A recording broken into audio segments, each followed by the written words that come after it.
I'm standing here in the Sandberg backyard with a few World War I artifacts, and I want to introduce you guys to the First World War by talking about this item, the machine gun.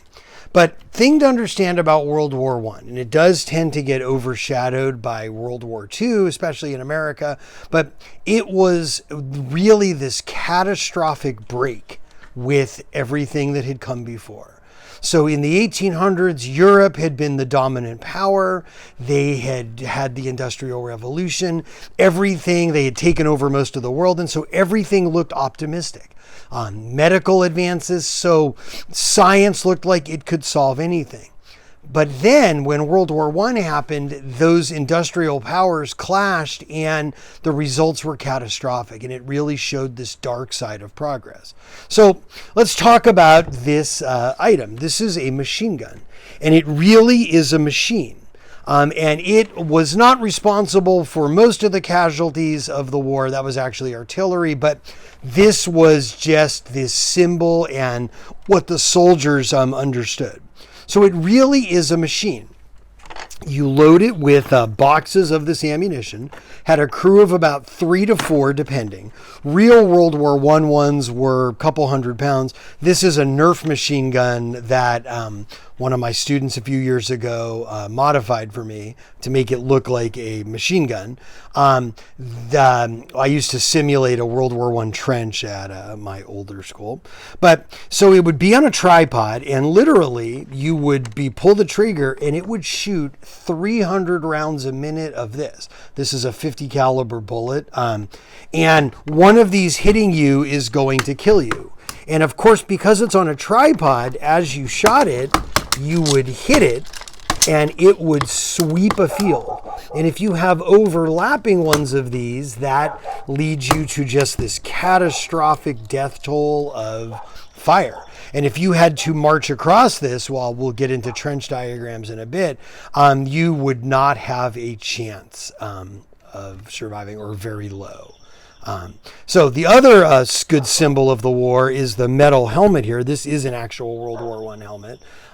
So when the war started, they were wearing cloth helmets and realized pretty quickly that with shrapnel from the artillery, you needed to have more protection. So by the end of the war, everybody was in these, where we still have these today. Hand grenades were not a totally new innovation, but definitely developed quite a bit during World War I. So this is a German type of hand grenade. This is called the potato masher because it kind of looks like this. And the Germans would just attach a stick to it so you could throw it a little bit further. And it would have about a 5 to 10 second fuse. You could change that, and could be quite lethal. This is an actual hand grenade dug up from the battlefield of Ypres, which is right on the English Channel in Belgium. And you can still, around some of these old battlefields, there are plenty of bullets you can dig out. And this was a hand grenade. Ypres is also known as the first place they used poison gas, because the challenge was anything that could break the stalemate of what those trenches became, which we'll talk about in a little bit. But so here you go. Here is an actual bullet dug up from the same battlefield. And it is, you can see here, it is about the same as this one. So this was a student who was a gun enthusiast. He made this for me. This is different small arms ammunition created used during World War I by the different infantry troops. And again, these are mass produced, so Industrial Revolution's impact on the war. So the symbol of trench warfare is really, and the futility of World War I are the trenches. So every side tried different ways to break that stalemate. Poison gas was one. Throwing bodies at the machine guns was another one. But this was the tank. Now, the tank was developed by the British. The word tank actually The British used that as kind of code so the Germans wouldn't know what they were talking about. Now, this is a Mark IV tank, but this was the way to break the stalemate, except that they weren't reliable. They're much bigger than what we think of as tanks today, and they had a crew of about 10. So this tank was called a hermaphrodite tank because it had both the cannon, which would make it a male, and the machine guns, which would make it female. And these, of course, could traverse. You didn't yet have the top turrets. But when these were pretty scary and lethal coming at you, but again, not reliable enough to ultimately make a difference. Here is actually airplanes being part of that. So this was actually a map of a sector of the front that had the trenches. And on this map, you can see, as much as you can, bits of the trenches. And it shows you the diagrams of where the one piece of the front was. And then this was just one, like you would take 100 of these, and this would, stitch together to show the entire Western Front. Here is a replica newspaper for Armistice Day. And this is the day when the war ended. Now, what you'll notice here, a couple things, says this was such a big deal the war ended. And for a while, Armistice Day was actually a holiday. And they ended the war on the 11th hour of the 11th day of the 11th month. So November 11th at 11 a.m. Now in America, we celebrated this holiday as Armistice Day for a while, but after World War II, it seemed a little silly to have just for World War I. So that holiday has actually since become Veterans Day. When the war ended, that of course had its own effects. So this is a book actually done in the United States at the time, and it's to commemorate the World War I.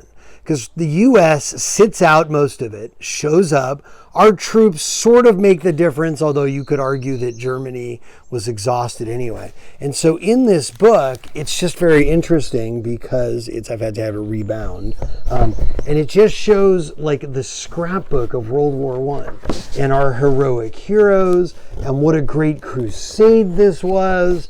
And it's just a little window into how World War I was viewed like around 1918, 1919, before everybody became so cynical about the aftermath because of the Treaty of Versailles and some other things. So it's a little primary source. So another catastrophic result of the war was what happened in Germany. So in Weimar Germany, we set that up as a democracy in the Treaty of Versailles, but ultimately it failed, partially because it was imposed on them from the outside, but also because it was just economically never viable. So I have some here. I'm going to show you some German money. So this is a German mark from 1917. Now what main thing to notice is it's worth 5. Now, without having the exact conversion, this could, 5 marks was a thing. But as the 1920s wore on and Germany was forced to pay more and more for reparations as part of the Treaty of Versailles, they had to print more money to account for these debts. And so this from 1922, you can see here, this piece of money is 50,000 marks. Okay, so just the inflation to buy the same thing. You'll notice, of course, a little bit of nationalism. You have Martin Luther on this piece of money. Now, just a year later, this is 10 million marks for the same thing. And notice it doesn't even have a backside. So in effect, this paper money more or less became worthless because nobody could buy it.